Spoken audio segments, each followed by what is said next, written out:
ഇവിടെ പ്രത്യേകിച്ചും ചൂട് കൂടുന്ന മാസമായതുകൊണ്ട് ഇറച്ചി നിങ്ങൾ വേവിക്കുമ്പോൾ നിർബന്ധമായും നബി സല്ലല്ലാഹു അലൈഹി വസല്ലം തങ്ങൾ ചുരങ്ങ ചേർത്ത് വേവിക്കാനായിരുന്നു ഭാര്യമാരോട് പറഞ്ഞിരുന്നത്. ഐഷ ബീബി റളിയല്ലാഹു തആല അൻഹ പറഞ്ഞ ഒരു രസകരമായ സംഭവമുണ്ട്. നബി സല്ലല്ലാഹു അലൈഹി വസല്ലം തങ്ങൾ അങ്ങാടിയിൽ നിന്ന് മാംസം കൊണ്ടുവരുമ്പോൾ കൂടെ ചുരങ്ങ കൊണ്ടുവരും. ഇവിടെ എന്താ പറയുന്നത്? ചുരങ്ങ. അപ്പോൾ ഈ ഇറച്ചി കറിയിൽ അത് വേവിക്കണം എന്നാണ്. ഈ ഉഷ്ണം കൂടിയ കാലാവസ്ഥയിൽ ഇറച്ചിയിൽ ചുരങ്ങയോ അല്ലെങ്കിൽ വെള്ളേരിയോ അല്ലെങ്കിൽ കഴുത്തങ്ങ എന്ന് പറയും ആ ഭാഗത്തൊക്കെ, പിന്നെ ഇളവൻ കുമ്പളങ്ങയുടെ ഇത്തരം വസ്തുക്കൾ ചേർക്കാതെയാണ് നമ്മൾ ഇറച്ചി വേവിക്കുന്നതെങ്കിൽ പെട്ടെന്ന് കരൾ രോഗം വരും. പ്രത്യേകിച്ച് നമ്മൾ ആഴ്ചയിൽ 3-4 തവണ കഴിക്കുന്നതല്ലേ. അംഗീകരിച്ച അളവിൽ പരിധി വിടുന്ന ആളുകളാണല്ലോ നമ്മൾ. അപ്പോൾ നമ്മൾ ചൂട് കാലത്ത് നാട്ടിലും വിളിച്ചു പറയണം.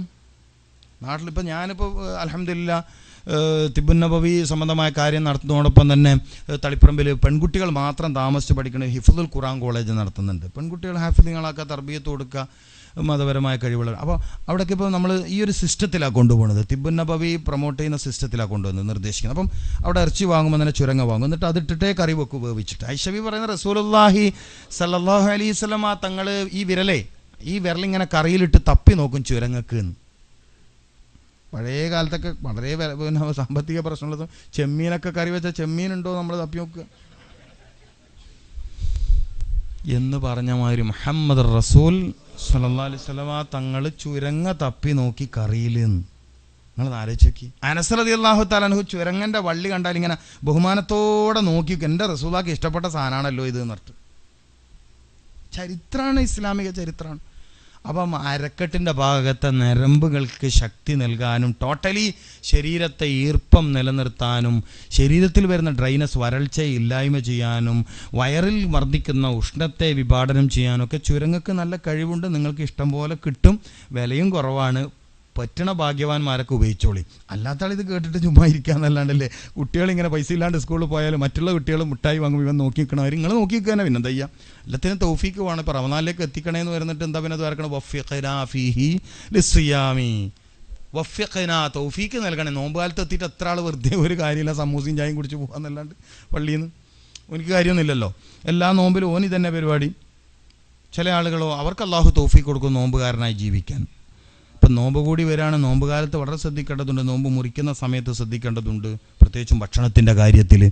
നിങ്ങളിവിടെ ചെറുനാരങ്ങ വെള്ളം കുടിക്കാറുണ്ടോ എന്ന് എനിക്കറിയില്ല. മുറിക്കണ നേരത്തെ ദയവേത് ചെറുനാരങ്ങ വെള്ളം കുടിക്കരുത്. 6 മണിക്കൂർ കാലിയായ വയറിൽ സിട്രിക് ആസിഡിൻ്റെ അംശം എത്തുന്നത് കോളറക്ടൽ അൾസറസ്, വലിയ മാരകമായ വയറ്റിൽ പുണ്ണ് രോഗം വരാൻ സ്ഥിരമായി കുടിച്ചാൽ പതുക്കെ വയറിൻ്റെ ഉള്ളിലെ നേരിയ ആവരണത്തിന് സ്ക്രാച്ച് വീഴും. സ്ക്രാച്ച് മീൻ മുറിവ്. പിന്നെ അതിൽ ഭക്ഷണത്തിൻ്റെ വേസ്റ്റ് അടിഞ്ഞുകൂടി പഴുപ്പ് രൂപപ്പെടും. അത് അൾസറായി മാറും. അൾസർ ശക്തി പ്രാപിച്ച് ക്യാൻസറായി മാറും. അള്ളാഹു കാത്തി രക്ഷിക്കട്ടെ. അപ്പോൾ നോമ്പ് മുറിക്കണ നേരത്തെ ദയവേത് നിങ്ങൾ എന്താക്കരുത്? ചെറുനാരങ്ങ വെള്ളം കുടിക്കരുത്. നിങ്ങൾ തറാവീഹിന് പോകുമ്പോൾ ചെറുനാരങ്ങ വെള്ളം കുടിച്ച് റാഹത്തായി വരും. എന്നാൽ നിസ്കരിക്കാൻ കുറച്ച് റാഹത്തുണ്ടാവും. മനസ്സിലാകുന്നുണ്ടോ? ചെറുനാരങ്ങ നല്ലതാണ്. ശ്വാസകോശത്തെ നന്നാക്കാനും ശരീരത്തിൽ അനാവശ്യ കഫത്തെ നീക്കാനൊക്കെ നല്ല അമൂല്യമായ ഔഷധമാണ് ചെറുനാരങ്ങ. പക്ഷെ അത് ഉപയോഗിക്കേണ്ട സമയവും സാഹചര്യവും അറിയണം. അതുപോലെ ചെറുനാരങ്ങയുടെ കുരു വയറിലെത്താനും പാടില്ല, അതും ശ്രദ്ധിക്കേണ്ടതാണ്. ചെറുനാരങ്ങയുടെ കുരു വയറിലെത്തുന്നതും വലിയ പ്രശ്നമാണ്. അപ്പോൾ നോമ്പ് മുന്നിൽ നിൽക്കുന്നതുകൊണ്ടാണ് ഞാൻ ആ ഭാഗം ആഡ് ചെയ്തത്. ചെറുനാരങ്ങ പിഴിഞ്ഞ വെള്ളം നോമ്പ് മുറിക്കുമ്പം കുടിക്കരുത്. മുറിക്കുമ്പോൾ സുന്നത്ത് മുറുകെ പിടിച്ചുകൊണ്ട് ഈത്തപ്പഴവും പച്ചവെള്ളവും. പിന്നെ ഷമ്മാമ കഴിക്കാം ഫ്രൂട്ട്സിൽ, ഉറുമാമ്പഴം കഴിക്കാം ഫ്രൂട്ട്സിൽ, അത്തിപ്പഴം കഴിക്കാം ഫ്രൂട്ട്സിൽ, അങ്ങനെ പോകണം. ബത്തക്കയും പൈനാപ്പിളൊക്കെ നോമ്പ് മുറിക്കണ സമയത്ത് ഭക്ഷണത്തോട് ആർത്തി കൂട്ടും, വെറി കൂട്ടും. നോമ്പ് മുറിക്കുന്ന നേരത്ത് നമ്മൾ പൈനാപ്പിൾ ജ്യൂസ്, മുന്തിരി ജ്യൂസ്, ബത്തക്ക ജ്യൂസ് അല്ലെങ്കിൽ ബത്തക്കയുടെ പീസ്, പൈനാപ്പിളിൻ്റെ പീസ് ഫ്രൂട്ട്സ് ആണെന്ന് പറഞ്ഞ് കഴിച്ചാൽ ഭക്ഷണത്തോട് ആർത്തി കൂട്ടും. കഴിക്കണ ഭക്ഷണത്തിൻ്റെ അളവ് കൂടിപ്പോവും. ഇപ്പോൾ നിങ്ങൾ കണ്ടിട്ടില്ലേ പഴയ കാലത്തൊക്കെ ഈ നിരാഹാര സമരം കിടക്കുന്ന മഹാനായ രാഷ്ട്രീയ നേതാവ് എങ്ങനെ നിരാഹാരം അവസാനിപ്പിക്കുക? ചെറുനാരങ്ങ നീര് കൊടുത്തിട്ടാണ്. കേട്ടിട്ടുണ്ടോ? ആ വിഷയം കേട്ടിട്ടുണ്ടോ? എന്നെങ്കിലേ മനസ്സിലാവുള്ളൂ. എന്താ നീര് കൊടുക്കാത്തത്? കുറേ കാലം ഇവൻ ഒറിജിനലായിട്ട് പട്ടിണി കിടന്നിട്ട് പിന്നെ ഇവനിക്ക് ഭക്ഷണത്തോട് താല്പര്യം വരണമെങ്കിൽ ആദ്യം ചെറുനാരങ്ങൻ്റെ നീരങ്ങെത്തണം. അപ്പോൾ ഇവനിക്ക് ആർത്തി വരും, ഇല്ല ഇവന് തിന്നാൻ പറ്റില്ല. അപ്പോൾ എന്ന പോലെയാണ് നമ്മൾ നോമ്പ് മുറിക്കണ സമയത്ത് ഈ ചെറുനാരങ്ങ ഉള്ള വസ്തു കഴിച്ചാൽ ഭയങ്കര പ്രശ്നമാണ്. എന്നതുപോലെ വല്ലാണ്ട് കരിച്ച് പൊരിഞ്ഞ വസ്തുക്കൾ നോമ്പ് മുറിക്കണ സമയത്ത് കഴിച്ചാലും വയറിന് വലിയ പ്രശ്നമാണ്. ഇബാദത്തിൽ വലിയ ആലസ്യം വരികയും മടി വരികയും താല്പര്യം കുറയുകയും നോമ്പ് ഫസാദായി തീരുകയും ചെയ്യും. ഒരു മനുഷ്യൻ ആത്മീയമായി നശിക്കുന്നതും ഭൗതികമായി നശിക്കുന്നതും വയറ് നിറയുമ്പോഴാണ്. ആത്മീയമായ നാശം അങ്ങനെ വരുന്നത്. ഭൗതികമായ നാശം വരുന്നത് പോലെ ആത്മീയമായ നാശവും ഒരാൾക്ക് വരുന്നത് വയറ് നിറയെ ഭക്ഷണം കഴിക്കുന്നത് കൊണ്ടാണ്. ചോറ് കഴിക്കണം. ചോറാണ് ഏറ്റവും നല്ല ഭക്ഷണം എന്നാണ് നബി സല്ലല്ലാഹു അലൈഹി വസല്ലം പറഞ്ഞു. മറ്റൊരു ഭക്ഷണത്തിലും ഇല്ലാത്ത ഗുണം അന്നത്തിലുണ്ട്. പിന്നെ അവിടെയും പ്രശ്നം ഇതാണ് തങ്ങളെ, അതായത് നമ്മൾ കഴിക്കുന്ന മെത്തേഡാണ് പ്രശ്നം. ഞാൻ പറഞ്ഞില്ല, ചവക്കുന്നില്ല. പിന്നെ ചില ആളുകൾക്ക് വയറ് ചാടുന്നത് ഈ മധുരം കൂടുതൽ കഴിക്കുന്നതുകൊണ്ടാണ്. ഈ മധുരം, നല്ല കട്ടിയുള്ള മധുരം കഴിക്കുന്നവർക്ക് അടിവയറിൽ ഇങ്ങനെ കൊഴുപ്പ് വന്ന് നിറയും. പിന്നെ സ്ഥിരമായ ഇറച്ചി രണ്ട് വിഷയമാണ്. ഒന്ന് നേരത്തെ പറഞ്ഞ രക്തത്തിൻ്റെ കട്ടി കൂടി സർക്കുലേഷൻ കമ്മിയായി പല പ്രശ്നങ്ങളും അവർക്ക് വരും. രക്തത്തിൽ ഇരുട്ട് കൂടിയിട്ട് മാരകമായ പല രോഗങ്ങൾക്കും അത് കാരണമായി തീരും. ആട് കഴിക്കണം നല്ലതാണ്. കറുത്ത തോലുള്ള ആടാണ് കൂടുതൽ ഗുണം ചെയ്യുന്നത്. കറുത്ത തോലുള്ള ആൺ ആട്ടിൻ്റെ മാംസത്തിനാണ് കൂടുതൽ ഗുണമുള്ളത്. അതും ബാക്കിലെ കാലിനോട് ചേർന്ന ഭാഗം, അതുപോലെ മുതുകിനോട് ചേർന്ന ഭാഗമൊക്കെയാണ്. നബി സല്ലല്ലാഹു അലൈഹി വസല്ലം അതൊക്കെ ചോദിച്ച് വാങ്ങിയിട്ട് കഴിക്കാറുണ്ടായിരുന്നു. രാവിലെ എഴുന്നേറ്റ ഉടനെ വെള്ളമല്ല കുടിക്കേണ്ടത്, രാവിലെ എഴുന്നേറ്റ ഉടനെ പഴമാണ് കഴിക്കേണ്ടത്. കാലി വയറിന് നല്ല ചോദ്യമാണ് കേട്ടോ, വളരെ ഇമ്പോർട്ടൻ്റ് ആയ ചോദ്യമാണ് ചോദിച്ചിരിക്കുന്നത്.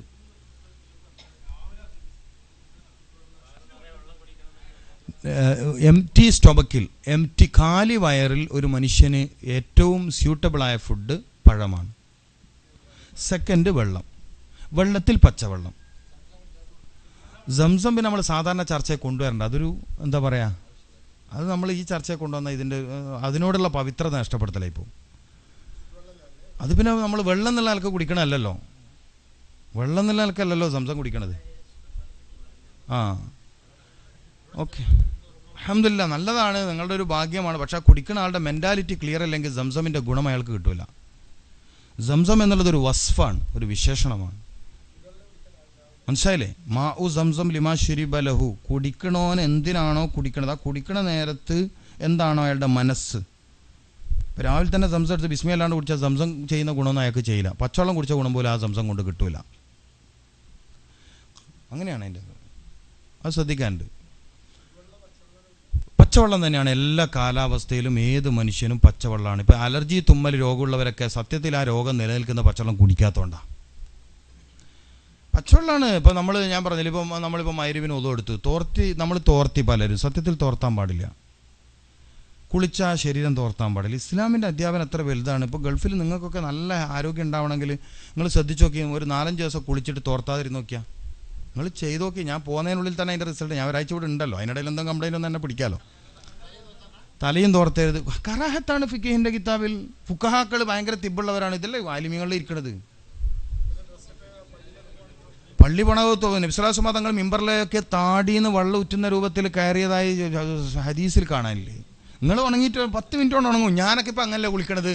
ഞാനിപ്പോൾ എത്രയോ കാലമായിട്ട് കുളിക്കണത്. കുളിച്ചാൽ തല തോർത്താറില്ല, ശരീരം തോർത്താറില്ല, കുറച്ചേരം ഇങ്ങനെ നിൽക്കും, അപ്പോഴത്തേക്ക് അതങ്ങ് ഉണങ്ങിക്കോളും. ഈ വലിയ ചൂടുള്ള കാലാവസ്ഥയിൽ ബിൽഡിങ് മാത്രം നല്ല ചൂടുണ്ടാക്കുന്നത് മനുഷ്യൻ്റെ ശരീരത്തിൽ നിന്ന് പുറത്തേക്ക് വരുന്ന ചൂടും ഗ്ലോബൽ വാർമിങ്ങിന് കാരണമാണ്.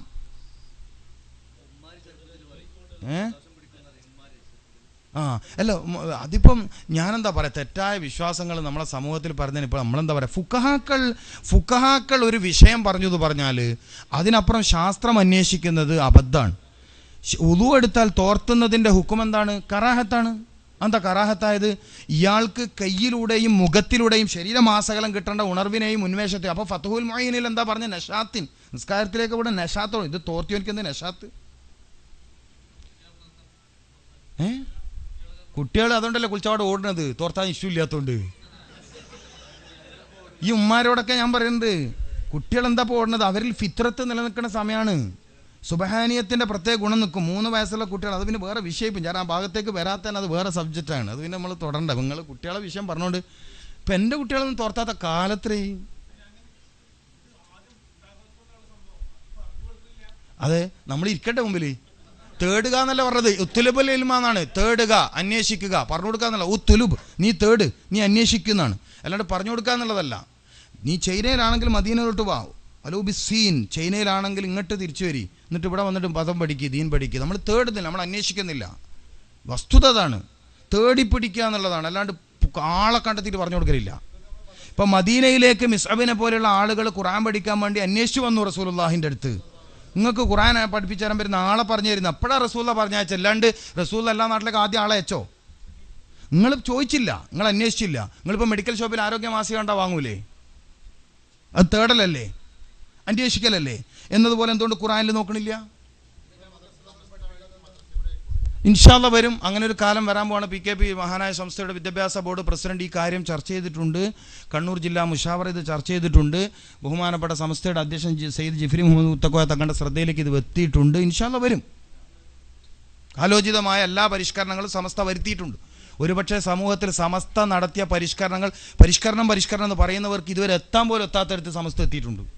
അത്രയും ഹൈ ക്വാളിറ്റി എന്താ പറയുക വിദ്യാഭ്യാസമാണ് സമസ്ത നൽകുന്നത് കാലോചിതമായി.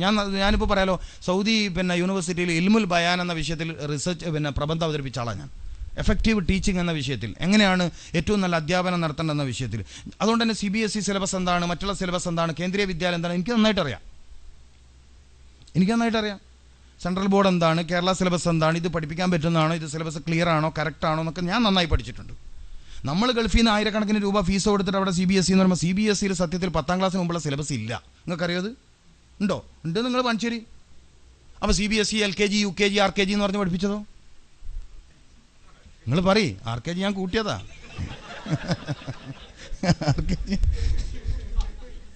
ആളെ മണ്ടന്മാരൊക്കെയാണെന്നേ. നിങ്ങൾ പഠിപ്പിച്ചിട്ടില്ലേ? എൻ്റെ കുട്ടി CBSE പഠിക്കണ്. എത്രയിൽ 7ാം ക്ലാസ് CBSE സിലബസ് ഉണ്ടോ മഹാനെ? നിങ്ങളെന്ത് മണ്ടത്തരാ പറയണത്? പോട്ടെ, സാരമില്ല, ഏതായാലും കുറച്ച് പൈസ പോയി കിട്ടി, അത്രയും സാരമില്ല. അങ്ങനെ എന്തൊക്കെ ഉണ്ട്, പോട്ടെ. നമ്മൾ പറഞ്ഞത് കുളിക്കണ വിഷയമാണല്ലേ. ഓക്കെ, അൽഹംദുലില്ലാഹ്. നമ്മൾ ആഗ്രഹം എല്ലാം നല്ലത് നമ്മളിൽ നിന്ന് കിട്ടട്ടെ. സമസ്ത പഠിപ്പിക്കാന്ന് പറയുന്നത് തന്നെ സമസ്തൻ്റെ വലുപ്പമാണല്ലോ. നിങ്ങളങ്ങനെ പറഞ്ഞു കിട്ടിയല്ലോ, അൽഹംദുലില്ലാഹ്. ഏതായാലും അപ്പോൾ ഞാൻ പറഞ്ഞു വന്നത്, നിങ്ങൾക്ക് ബുദ്ധിമുട്ടില്ലെങ്കിൽ നിങ്ങൾ ഇങ്ങനെ കൂടെ ചെയ്ത് നോക്ക്. എങ്ങനെ? കുളിച്ചിട്ടൊരു 10 മിനിറ്റ് ചുമ്മാ ഇരിക്കും. ആ സമയത്ത് പത്രം വായിച്ചോളി. പത്രം ഇങ്ങനെ ഒച്ചത്തിൽ ദിനേശ് പിടിക്കാൻ വരുമെന്നല്ലോ ഒച്ചത്തിൽ വായിക്കാൻ. ഇങ്ങനെ നോക്കിയാൽ മതിയല്ലോ. അല്ല, പുറത്ത് ഹമ്മാമ് പറഞ്ഞോ? ഹമ്മാമ് ഞാൻ പറഞ്ഞില്ലല്ലോ. കുളിച്ചിട്ട് പുറത്തിറങ്ങി ഒന്നാവില്ല ഒക്കെ തോന്നണതാണ്. ഒക്കെ നമ്മൾ ചെയ്ത് നോക്കാത്തത് കൊണ്ട് തോന്നണതാണ്. പിന്നെ ഗൾഫിലാവുമ്പോൾ പ്രശ്നം നിങ്ങൾ പറഞ്ഞൊരു വിഷയം തന്നെ. ഗൾഫിലാവുമ്പോൾ നമുക്ക് ആ ഒരു ചെറിയ ഹമ്മാമും ചെറിയ ബെഡ്റൂമാണ്. എന്നാലും സാരമില്ല, അതൊരു പ്ലാസ്റ്റിക്കിൻ്റെ പാക്കറ്റ് വെച്ച് പുറത്ത് വന്ന് നിന്നോളി, അവിടെ വെള്ളം ഉറ്റിക്കോട്ടെ. സ്ത്രീകൾക്കും ബാധകമാണ്, എല്ലാവർക്കും.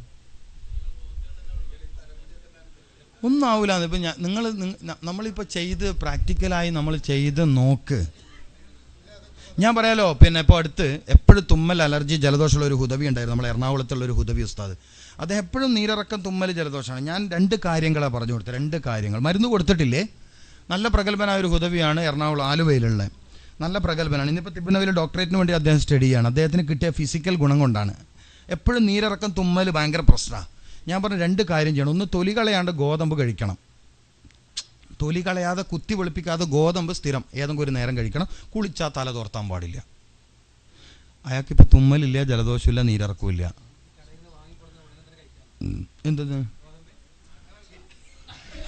എന്താണ് സാരല്ല, നല്ല ചോദ്യമാണ്. ചോദ്യങ്ങളൊക്കെ എങ്ങനെ ചോദിക്കും? ഒരു ചോദ്യകർത്താവിന് എങ്ങനെയാണ് ചോദിച്ചുകൂടാത്തത്? മറുപടി പറയുന്ന ആളെ ശ്രദ്ധിക്കണ്ടു. ചോദ്യകർത്താവിന് എങ്ങനെ ചോദിക്കുക കേട്ടോ. അപ്പോൾ അദ്ദേഹം ചോദിച്ചത് കടയിൽ നിന്ന് വാങ്ങിക്കൊണ്ടുവന്ന പോലെ കഴിക്കാൻ പറ്റുമോ? കഴിക്കാൻ പറ്റും. വേവിക്കാണ്ട് നിങ്ങൾക്ക് തിന്നാൻ പൂതിയുണ്ടെങ്കിൽ തിന്നോളി ലേശം, അതിന് പ്രശ്നമില്ല. തൊലി കളയാതെ എന്ന് പറഞ്ഞാൽ ആ ഗോൾഡൻ കളറുള്ള ഗോതമ്പ് നമ്മളെ നാട്ടിലിപ്പോൾ കിടന്ന് കുത്തി വെളുപ്പിച്ച ഗോതമ്പാണ്. എങ്ങനെ? അല്ല, അത് വറുത്ത് പൊടിച്ചിട്ടോ വേവിച്ചിട്ടോ എങ്ങനെ വേണേലും കഴിക്കാം. പായസമായിട്ടോ, ഇപ്പോൾ നേരത്തെ പറഞ്ഞ മാംസത്തിൻ്റെ എല്ല് തറിച്ചിട്ടിട്ട് വേവിക്കാം, ഗുണം കൂടും. അങ്ങനെയാണ് ഈ അലീസ എന്താണ് ദുബൈയിലൊക്കെ നോമ്പിന് ഫ്രീ ആയിട്ട് ഇങ്ങനെ കൊടുക്കുന്നതാണ്. ഇവിടെ ഉണ്ടല്ലേ. നബി സല്ലല്ലാഹു അലൈഹി വസല്ലം നിങ്ങൾ കഴിച്ച ഫുഡാണത്. ഇപ്പോൾ നിങ്ങൾക്ക് അതുപോലെ നിങ്ങൾ ഈ ഗൾഫിൽ നല്ലൊരു ഗുണമുള്ള മൂത്രാശയ രോഗത്തിനടക്കം പരിഹാരമുള്ളതാണ്. രാവിലെ 8 മണിക്ക് മുമ്പ് ബാർലി തിളപ്പിച്ച് കുടിക്കുക. കിട്ടുമെങ്കിൽ ചെയ്തോളി. ഞാൻ പറയുന്നത് മൂത്രാശയ രോഗം വല്ലാണ്ട് വരാൻ സാധ്യതയുള്ളൊരു ഏരിയയാണിത്. ഒന്ന് നമ്മുടെ വെള്ളം കുടിയിലെ പ്രശ്നമാണ്. മറ്റൊന്നെന്ന് പറയുന്നത് കുബൂസ് കഴിക്കുന്നവൻ എത്ര വെള്ളം കുടിച്ചിട്ട് കാര്യമില്ല, ഈ മൈദ കുബൂസ് ആണെങ്കിൽ. കാരണം ശരീരത്തിൽ പെട്ടെന്ന് ഡ്രൈനസ് ഉണ്ടാക്കും, വരൾച്ച ഉണ്ടാക്കും. അപ്പോൾ ഗൾഫുകാരായ സഹോദരന്മാർ പറഞ്ഞാൽ നല്ലോണം വെള്ളം കുടിക്കണം, എന്നാലും മൂത്രത്തിൽ കല്ലാണ്, കിഡ്നിയിൽ കല്ലാണ്. പ്രശ്നം ഇതാണ്, കുബൂസാണ്. നമ്മൾ ശ്രദ്ധിക്കണം. അത് സൂക്ഷിച്ചാൽ തന്നെ ഒരു പരിധി വരെ പോകും. അപ്പോൾ ഏതായാലും നിങ്ങൾക്ക് ചെയ്യാൻ പറ്റുമെങ്കിൽ. പിന്നെ നീരിറക്കത്തിൻ്റെ പ്രശ്നമുള്ളവർ കുളിക്കുമ്പോൾ വായിൽ വെള്ളം വെക്കണം. അതായത് കുളിച്ചിട്ട് തല തോർത്തിയിട്ടില്ലെങ്കിൽ പെട്ടെന്ന് നീരിറക്കം വരുന്നവർ കുളിച്ച് തല തോർത്താതെ ഉണങ്ങുന്ന ഒരു സമയമുണ്ട്, ഒരു 10 മിനിറ്റ്. ആ സമയം വരെ വായിൽ വെള്ളം വെച്ച് നിന്നാൽ മതി. ഒരു 10 മിനിറ്റ് നമുക്ക് വേണ്ടി നമുക്കൊന്ന് ക്ഷമിച്ചൂടെ? നാട്ടുകാർക്ക് വേണ്ടിയിട്ടല്ലല്ലോ, നമുക്ക് വേണ്ടിയിട്ടല്ലേ. കുളി തുടങ്ങുന്നതിന് മുമ്പ് വെള്ളം വെക്കുന്നു, കുളിച്ച് കുറച്ച് കഴിയുമ്പോഴേക്കും ശരീരം ഒന്ന് ഉണങ്ങും പെട്ടെന്ന്. ആ സമയം വരെ ഒരു 10 മിനിറ്റ് ഫിനിഷ്. കുറച്ച് ദിവസം ശീലമായാലും നമ്മൾ ഭയങ്കര ഉഷാറുള്ള ഭയങ്കര ഉന്മേഷം. ഇതെന്ത് ഇത്ര ഉഷാറെന്ന് നോക്കും ആള്. നിങ്ങൾ പുറത്തിറങ്ങിയെന്ന് കുളിച്ചിട്ട് അവിടെ നിൽക്കരുതെന്ന്. നിങ്ങളോട് അതല്ലേ പറയും, നിങ്ങൾ കൂടുതൽ ബാത്റൂമിൽ നിൽക്കരുത്, ഹമാമിൽ കൂടുതൽ നിൽക്കരുതെന്ന്. കുളിച്ചിട്ട് വന്നിട്ട് വെള്ളം നിങ്ങൾക്ക് അഥവാ നിലത്താകുമെന്ന് ബുദ്ധിമുട്ടുണ്ടെങ്കിൽ എന്തിനെല്ലാം നമ്മൾ പ്ലാസ്റ്റിക്കിൻ്റെ പാക്കറ്റ് ഉപയോഗിക്കുന്നത്? ഒരു പ്ലാസ്റ്റിക്കിൻ്റെ പാക്കറ്റ് നിലത്ത് വെച്ച് അതിൽ നിന്നാൽ പോരെ? ഇതൊക്കെ ഞാൻ പറയണ്ടില്ലല്ലോ, നമുക്ക് തന്നെ ആലോചിച്ച് ചെയ്യാലോ. ചെയ്തു നോക്കി, അൽഹംദുലില്ലാഹ്, അല്ലാഹു കബൂൽ ചെയ്യട്ടെ. അങ്ങനെ ചെയ്താൽ ഗുണമുണ്ടാവും. മാത്രമല്ല ഹൃദയത്തെ ശക്തിപ്പെടുത്തുന്ന സ്റ്റെനോയിൽ സെല്ല് എന്ന് പറഞ്ഞൊരു സെല്ലുണ്ട്. ഈ സെല്ലിനെ ശക്തിപ്പെടുത്താൻ വേറെ ഒന്നിനും കഴിയില്ല, ഈർപ്പമുള്ള നെഞ്ച് ഉണ്ടാവണം. അതായത് തലയും നെഞ്ഞും നനഞ്ഞിട്ട് കുറച്ച് നേരം ഉണ്ടാവണം ഓരോ ദിവസവും, എങ്കിലേ സ്റ്റെനോയിൽ സെല്ല് ശക്തിയാവും. നമ്മൾ ഇതിന് എന്താ ബദൽ പറയാ? വേറെ ബദലില്ല. ഇവിടെ വെള്ളം നനയണം, എന്നിട്ട് ഇതിങ്ങനെ ഇവിടെ തന്നെ ഉണങ്ങിയിട്ട് അവിടെ ഉണങ്ങണം, അവിടെ വറ്റണം. എന്താ ഗുണം? ഹൃദയത്തെ പ്രൊട്ടക്റ്റ് ചെയ്യുന്ന സ്റ്റെനോയിൽ സെല്ല് എന്ന് പറയുന്ന സെല്ലിന് ശക്തി കിട്ടും. അത് വേറെ എങ്ങനെ കിട്ടും? വേറെ എങ്ങനെയും കിട്ടൂല.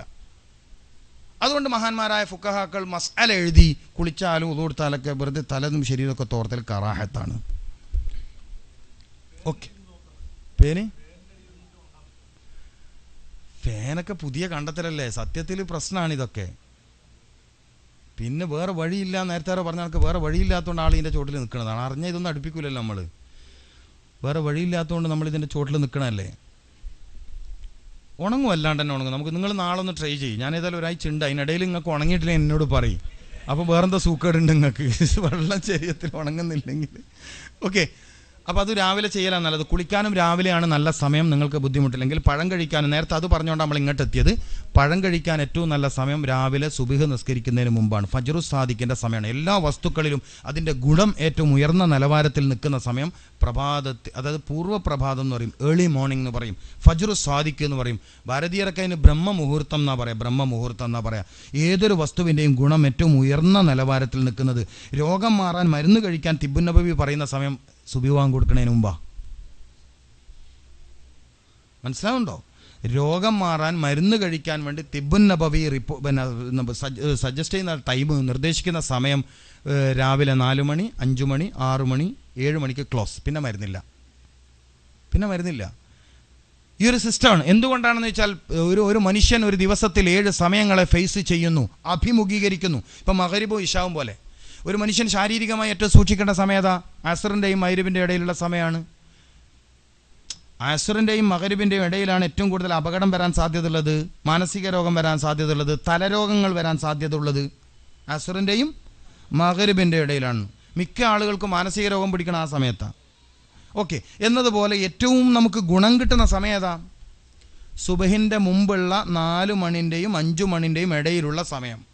ആ സമയത്താണ് മുഹമ്മദ് റസൂലുള്ളാഹി സ്വല്ലല്ലാഹി അലൈഹി വസല്ലം തങ്ങൾ അല്ലാഹുമ്മ ഇജ്അൽ ഫീ ഖൽബി നൂറ, എൻ്റെ ഹൃദയത്തിലേക്ക് നീ പ്രകാശത്തെ ചൊരിഞ്ഞേറണം, പ്രകാശമയമാക്കണം. രക്തത്തിലൂടെ സഞ്ചരിക്കുന്ന നരമ്പുകളിലൂടെ സഞ്ചരിക്കുന്ന രക്തത്തിൽ പ്രകാശ ഗുണമുള്ളതാവണം. രക്തത്തിൽ ഇരുട്ട് കയറലാണ് രോഗം. അൽ മറളു ദുൽമത്തുൻ, രോഗമെന്ന് പറഞ്ഞാൽ ഇരുട്ടാണ്. അശ്ശിഫാഉ നൂറാനിയത്തുൻ, ഷിഫ എന്ന് പറഞ്ഞാൽ പ്രകാശവൽക്കരണമാണ്. ലോകത്തെ വൈദ്യശാസ്ത്രത്തിൻ്റെ വിഷയത്തിൽ വിസ്മയിപ്പിച്ച 17ാമത്തെ വയസ്സിൽ ഏറ്റവും വലിയ നോബൽ സമ്മാനം നേടിയ, ലോകത്തെ അത്ഭുതപ്പെടുത്തിയ മഹാൻ ഇബ്നു സീന റഹ്മത്തുള്ളാഹി അലൈഹി 17ാമത്തെ വയസ്സിൽ ലോകത്തെ അത്ഭുതപ്പെടുത്തിയ മഹാനാണ്. 17ാമത്തെ വയസ്സ്. പ്രിൻസ് ഓഫ് മെഡിസിൻ എന്ന അവാർഡ് അദ്ദേഹത്തിന് നൽകി. പ്രിൻസ് ഓഫ് മെഡിസിൻ എന്ന അവാർഡ് നൽകി ലോകം അദ്ദേഹത്തെ ആദരിച്ചു. ഇബ്നു സീന റഹ്മത്തുള്ളാഹി അലൈഹി തങ്ങൾ. അദ്ദേഹം പറഞ്ഞു, ശരീരത്തെ നിങ്ങൾ പ്രകാശമുള്ളതാക്കുക, പ്രകാശ ഗുണമുള്ളതാക്കുക. എങ്ങനെ നടക്കുമെന്ന് വെച്ചാൽ പഴം രാവിലെ കഴിക്കുക. പഴത്തിൽ, വെള്ളത്തിൽ. ഇപ്പം നമ്മളൊക്കെ നാട്ടിലൊരു വിശ്വാസമുണ്ട്. നമ്മളെ തളിപ്പറമ്പ് ഭാഗത്തൊക്കെ ഉണ്ട്. ഞാൻ തളിപ്പറമ്പിലാണ്, നമ്മളെ കുപ്പത്തിനടുത്ത് കുറ്റേരിയാണ് ഞാൻ, മനസ്സിലാക്കണം. അപ്പോൾ അവിടെയൊക്കെ ഞാൻ കേട്ടത് ഈ ഹജ്ജ് പെരുന്നാളിൻ്റെ അന്ന്, അതായത് ദുൽഹിജ്ജ 10-ൻ്റെ അന്ന് രാവിലെ കോരുന്ന ആദ്യത്തെ ഒരു തൊട്ടി വെള്ളം സംസമാണ്. വേറെ ഏത് നാട്ടിലൊക്കെ പറയാറുണ്ടെന്ന് എനിക്കറിയില്ല. ഞാനിത് കേട്ടിട്ട് ഇതിനെക്കുറിച്ച് ഇങ്ങനെ ആലോചിച്ച് അവസാനം നബി സല്ലല്ലാഹു അലൈഹി വസല്ലം തങ്ങളുടെ വൈദ്യശാസ്ത്രം പഠിക്കാൻ അവസരം കിട്ടുകയും ഓരോ സമയത്തിൻ്റെയും ഗുണങ്ങൾ വേറെ വേറെ തന്നെയാണെന്ന് മനസ്സിലാക്കാൻ കഴിയുകയും രാവിലെ കോരിയെടുക്കുന്ന വെള്ളത്തിന് പ്രത്യേക ഗുണമുണ്ട്. ഫോട്ടോബയോണിക് ഇഫക്റ്റ്, ശരീരത്തിന് ആവശ്യമുള്ള പ്രകാശ ഗുണം വെള്ളത്തിൽ നിന്ന് കിട്ടുന്നത് ഈ രാവിലെ കിണറിൽ നിന്ന് കോരിയെടുത്ത വെള്ളത്തിനാണെന്ന് പഠിച്ചപ്പോഴാണ് പഴയ പെണ്ണുങ്ങന്മാർ പറഞ്ഞ ഈ കാര്യം എനിക്ക് ബോധ്യമായത്. എന്താണ്? രാവിലെ അന്ന് കോരുന്ന വെള്ളത്തിന് സംസം പോലെയാണ്. ഞാൻ എൻ്റെ ഗുരുനാഥനോട് ഈ വിഷയം ചോദിച്ചപ്പോൾ പറഞ്ഞു, എല്ലാ ദിവസവും രാവിലെ ആ ഗുണം വെള്ളത്തിനുണ്ട്. ഏത്? സംസമിൻ്റെ ഗുണം. സുബ്ഹാനല്ലാഹ്, നിങ്ങളൊന്ന് ആലോചിച്ച് നോക്കി. അപ്പം രാവിലെ കോരിയെടുത്ത വെള്ളം കുടിക്കുക. പിന്നെ നമ്മൾ നേരത്തെ ചോദിച്ചു രാവിലെ വെള്ളമല്ലേ, അങ്ങനെ ഒരു വിശ്വാസമുണ്ട്. ശരിയാണ്, നാട്ടു സമൂഹത്തിൽ അങ്ങനെ വ്യാപകമായ അറിവുണ്ട്. സത്യത്തിൽ നിങ്ങളുടെ തലച്ചോറിൻ്റെ പിറക് ഭാഗത്തിന് ശക്തി കുറഞ്ഞു വരും. നിങ്ങൾ ഇതും ചെയ്തോയ്ക്കോ. നിങ്ങളെ വീട്ടിലെ 2 കുട്ടികൾ, ഒരു കുട്ടിക്ക് രാവിലെ എണീച്ചോടെ പച്ചവെള്ളം കൊടുക്കുന്നു, മറ്റേ കുട്ടിക്ക് രാവിലെ എണീച്ചോടെ ഈത്തപ്പഴം കൊടുത്ത് വെള്ളം കൊടുക്കുന്നു. ഈ 2 കുട്ടികൾ 2 കൊല്ലം കഴിയുമ്പോഴത്തേക്ക് അതിൻ്റെ മാറ്റം കാണാൻ പറ്റും. നിങ്ങൾക്ക് ട്രൈ ചെയ്യാം. പിന്നീട് ഞാൻ ക്ലിയർ ആക്കി തരാം ഇൻഷാ അല്ലാഹ്. ആയുസുണ്ടെങ്കിൽ നമ്മൾ കണ്ടുമുട്ടണമെന്നേ മാത്രമേ ഉള്ളൂ. അത് ക്ലിയർ ചെയ്യണ്ടേ. ഞാനൊരു അപകടം പിടിക്കുന്ന വഴി പറഞ്ഞു കൊടുത്തിട്ട് പിന്നെ ഇടങ്ങാറാണ്ട. ചില ആളുകൾക്ക് എന്തും പരീക്ഷിച്ചേ മതിയാവും എന്നുള്ളവരുണ്ടാവും. ജലാംശമുള്ള പഴങ്ങൾ കഴിക്കുമ്പോൾ അതിൻ്റെ കൂടെ വെള്ളം പറ്റൂല, അങ്ങനെയുണ്ട്. നേന്ത്രപ്പഴം കഴിച്ചാൽ അതിൽ ജലാംശം കൂടുതലില്ല. ഇപ്പോൾ ബത്തക്ക, ഓറഞ്ച്, പൈനാപ്പിള്, അതിലൊന്നും നമ്മൾ എന്താക്കരുത്, അതിൻ്റെ പിറകെ വെള്ളം കുടിക്കരുത്. ഫ്രൂട്ട്സിന് പിറകെ വെള്ളം കുടിക്കരുത്. അത് ഏത് ഫ്രൂട്ട്സാണ്? ഓൾറെഡി അതിൽ തന്നെ വെള്ളമുണ്ട്. ജ്യൂസ് കുടിച്ചാൽ കിഡ്നി രോഗം വേഗം വരുത്താം. അതല്ല ഞാൻ പറഞ്ഞത്. കിതാബ് തന്നെ ഉണ്ട്. കിതാബ്, അറബി കിതാബ് മുജറബാത്തിലുണ്ട്. ഇത് ഇസ്ലാമിക ലോകത്തെ പൂർവിക പണ്ഡിതന്മാർ എഴുതി വെച്ച കിതാബിൽ തന്നെ ഉണ്ട്. ചായ നല്ലതാണ്.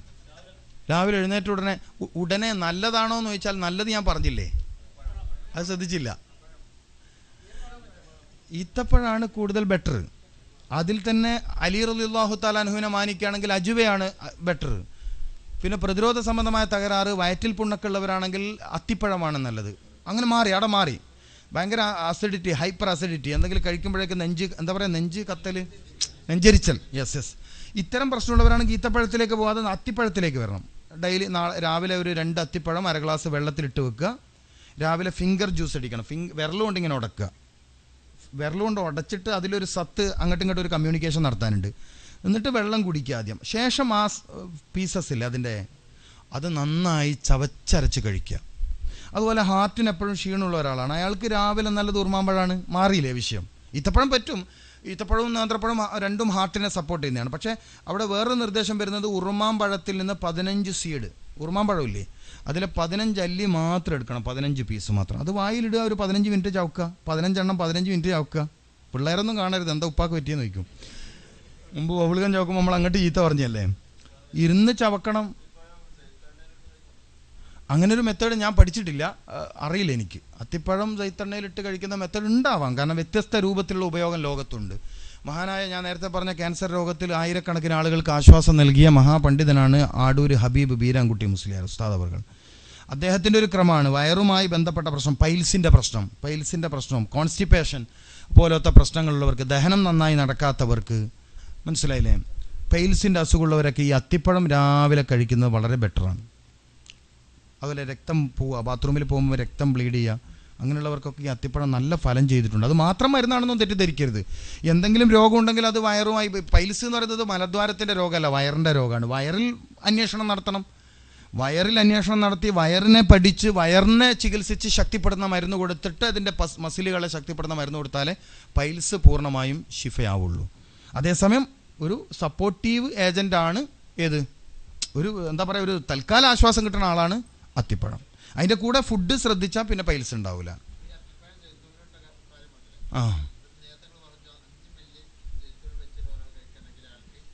നരമ്പ് സംബന്ധമായ പ്രശ്നം വരില്ല. ഓക്സ്ഫോർഡ് യൂണിവേഴ്സിറ്റിയിൽ നടന്നൊരു പഠനമാണ്, യൂണിവേഴ്സിറ്റി തലത്തിൽ തന്നെ നടന്ന പഠനം. 5 മില്ലി എന്ന് പറഞ്ഞാൽ ഒരു ചെറിയ സ്പൂൺ അളവാണ്, ഡെയിലി കഴിച്ചാൽ വരില്ല. രണ്ടും കൂടി ഒരുമിച്ച് കഴിക്കാൻ വേണ്ടി ഞാൻ കണ്ടിട്ടില്ല എന്നാണ് പറഞ്ഞത്. എൻ്റെ അറിവ്, ഞാൻ ആകെ 10 കൊല്ലമായിട്ടുള്ളൂ പഠിക്കാൻ തുടങ്ങിയിട്ട്. ഇതിപ്പോൾ എത്ര കൊല്ലം പഠിക്കേണ്ടതാ? ഫ്രഷ് ഫ്രൂട്ടാണ് നല്ലത്. അതിൽ ഈ പറഞ്ഞ ജലാംശത്തിൻ്റെ ഗുണം കൂടുതലുണ്ട്. ഡ്രൈ ഫ്രൂട്ടിൻ്റെ ഗുണം വേറെയാണ്, മനസ്സിലായില്ലേ? വിരുദ്ധാഹാരങ്ങൾ ഇപ്പോൾ പാല്, മീൻ, അതുപോലെ തോടുള്ളതും തോടില്ലാത്തതും, ഇറച്ചിയും മീനും, ചിക്കനും തൈരും, ഇങ്ങനെയുള്ളതൊക്കെയാണ് വിരുദ്ധാഹാരങ്ങൾ നമ്മൾ ചെയ്യുന്നത്. ഉഴുന്നും തേരും പറ്റൂല, അതൊന്നും പിന്നെ നമ്മൾ ചെയ്യുന്നില്ലല്ലോ.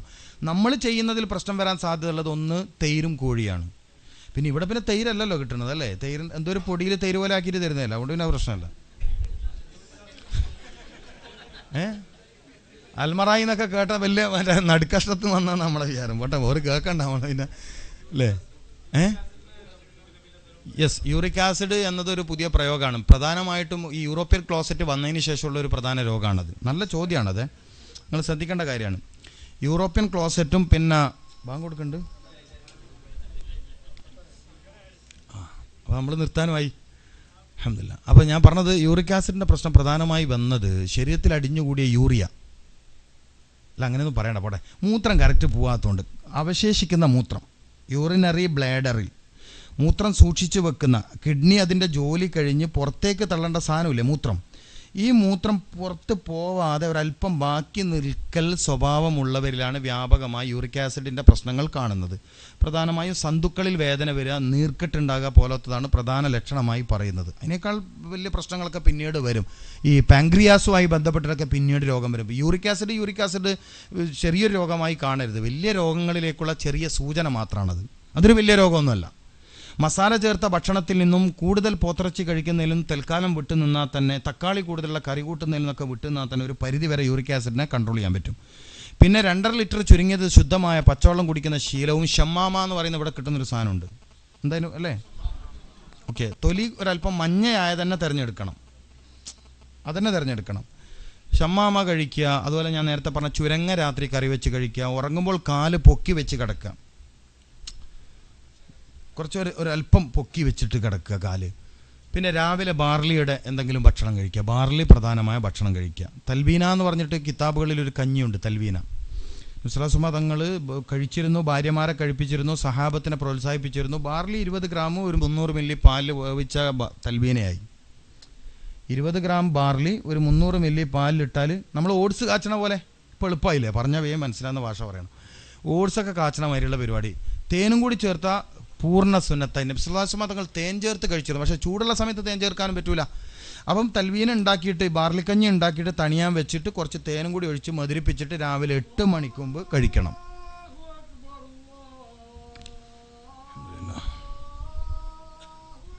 അല്ലാഹു അക്ബർ.